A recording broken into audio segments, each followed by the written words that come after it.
তাআলা কোরআনে কারীমের মধ্যে ইরশাদ করেছেন, শাহরু রমাদান, রমজান হচ্ছে এমন একটি মাস আল্লাযী উনজিলা ফীহিল কোরআন, যে মাসের মধ্যে আল্লাহ তাআলা কোরআনকে নাযিল করেছেন। উচ্চ আওয়াজ দিয়ে বলুন সুবহানাল্লাহ।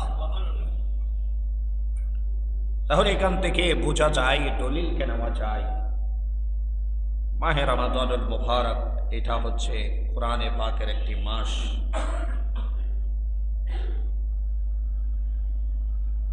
আমার নবীর জামানা থেকে এ পর্যন্ত আমরা যদি আরবি 12 মাসকে যদি আমরা তলাশ করি কিংবা গবেষণা করি, আমরা নিজেরাও দেখতে পাই মানুষ সবচেয়ে বেশি কোরআনে মাজিদ ওই মাসে তিলাওয়াত করে, যে মাস হচ্ছে মাহে রমাদানুল মুবারক। উচ্চ আওয়াজ দিয়ে বলুন সুবহানাল্লাহ। মানুষ রমজান মাসে বেশি বেশি কোরআনে পাকের কি করে তিলাওয়াত করে। তবে যারা হাফিজ কোরআন রয়েছে তাদের মধ্যেও দেখা যায় তারা হরদম নিয়মিত 24টা ঘন্টার মধ্যে প্রায় 18 ঘন্টা, প্রায় 16 ঘন্টা ধরে, 15 ঘন্টা ধরে তাদের লেসানের মধ্যে সব সময় জবান হয়ে যায় কোরআনে মাজিদ। উচ্চ আওয়াজ দিয়ে বলুন সুবহানাল্লাহ।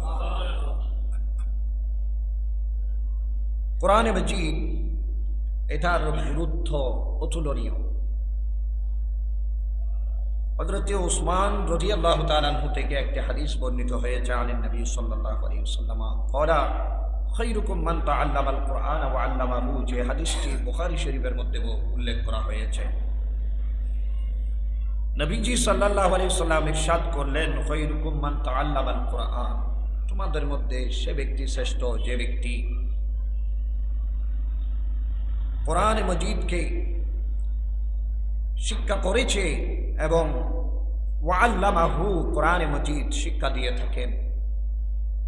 যিনি কোরআন মাজিদকে শিখেছে এবং যিনি কোরআন মাজিদ শিক্ষা দেন তারাই হচ্ছেন সর্বশ্রেষ্ঠ মানুষ। উচ্চ আওয়াজ দিয়ে বলুন সুবহানাল্লাহ। সেজন্য পৃথিবীর বুকের মধ্যে যতগুলো বই আছে, যতগুলো কিতাব আছে, সমস্ত কিতাবের মধ্যে কোরআনে পাকের তেলাওয়াত এবং কোরআনে পাকের তালিম এটাই হচ্ছে শ্রেষ্ঠ। উচ্চ আওয়াজ দিয়ে বলুন সুবহানাল্লাহ।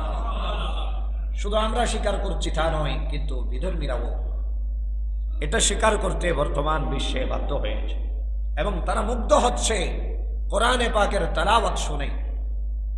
তারা অনুপ্রাণিত হচ্ছে কোরআনে পাকের তেলাওয়াত শুনে। তারা বিস্মিত হচ্ছে কোরআনে পাকের তাবিল দেখে, কোরআনে পাকের তাশরীহ দেখে, কোরআনে পাকের তরজমা দেখে, কোরআনে পাকের তাফসীর দেখে। উচ্চ আওয়াজ দিয়ে বলুন সুবহানাল্লাহ। শুধু মুসলমানদেরকে অনুপ্রাণিত করছে তা নয়, কারণ কোরআনে পাকের দিকে মানুষ আসবে, কোরআনে পাককে বোঝার জন্য মানুষ চেষ্টা করবে। যদিও বা মুসলমান সেই দিকে গুরুত্ব কম দেয়, কিন্তু হিন্দুদের মধ্যে অনেকে এই দিকে আসে। উচ্চ আওয়াজ দিয়ে বলুন সুবহানাল্লাহ। আমরা হয়তো কেউ কেউ কোরআনে পাককে একটা ধর্ম গ্রন্থ হিসেবে যেভাবে আঁকড়ে ধরা দরকার, যেভাবে পালন করা দরকার, যেভাবে সেটাকে তেলাওয়াত করা দরকার, যেভাবে সেটা তেলাওয়াত শোনা দরকার, যেভাবে সেটাকে বোঝা দরকার, যেভাবে সেটার মধ্যে খুঁজে খুঁজে অনুসন্ধান করা দরকার, কিন্তু আমরা সেটা না করলেও কিন্তু আপনি দেখতে পাচ্ছেন পৃথিবীর বুকের মধ্যে এমন কিছু মানুষ আছে যারা বিধর্মী হওয়ার সত্ত্বেও কোরআনে পাককে নিয়ে তারা গবেষণা করে।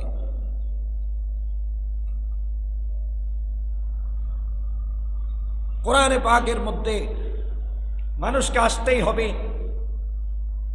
চিকিৎসা বিজ্ঞানীরা কোরআন শরীফকে গবেষণা করে চিকিৎসা খোঁজার জন্য।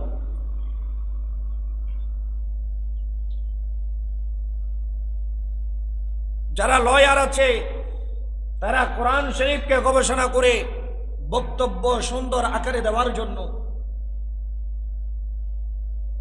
যারা কৃষক আছে তারা কোরআনে পাকের মধ্যে খুঁজে কৃষিকাজ কিভাবে করতে হয়, কিভাবে কৃষিকাজের গুরুত্ব রয়েছে সেটা বোঝার জন্য। যারা মুশকিলাতের মধ্যে আছে তারা কোরআনে পাকের মধ্যে খুঁজে কিভাবে কোরআনে পাকের মাধ্যমে মুশকিলাতগুলো থেকে আসান পাওয়া যায়। একজন মুহাদ্দিস হাদিস গবেষণা করতে গিয়ে কোরআনে পাকের মধ্যে খুঁজে কিভাবে রসুল পাকের হাদিসগুলোকে কোরআনের আয়াত দ্বারা সঠিকভাবে তাফসীর করা যায়। একজন মুফতি ফিকহের ফতোয়া দেওয়ার জন্য কোরআন শরীফের মধ্যে খুঁজে কিভাবে ফিকহের ফতোয়াকে সঠিকভাবে দেওয়া যায়। তো এভাবে কোরআনে পাকের মধ্যে আল্লাহ তাআলা সমস্ত কিছুকে নিহিত রাখার কারণে, সমস্ত কিছুকে আল্লাহ তাআলা কোরআনে পাকের মধ্যে ঢুকিয়ে দেওয়ার কারণে মানুষ কোরআনের দিকে ধাবিত হয়। উচ্চ আওয়াজ দিয়ে বলুন সুবহানাল্লাহ।